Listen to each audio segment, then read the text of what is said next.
I got the new stifflers crossmember for the 82 to 93 Mustang. It's for the C4 and the powerglide conversion.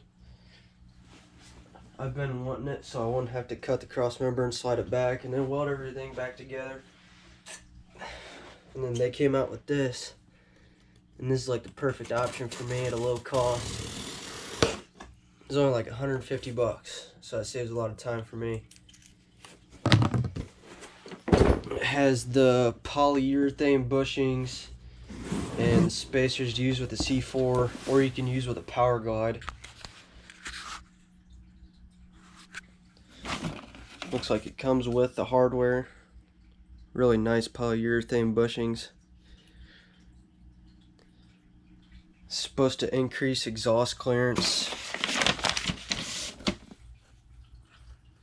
There's your different configurations for your transmission.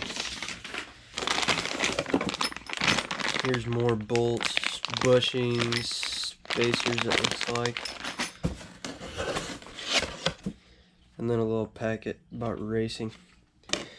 But yeah, just a quick little overview on the new Stifflers crossmember for the C4 and the powerglide on the Foxbody Mustang.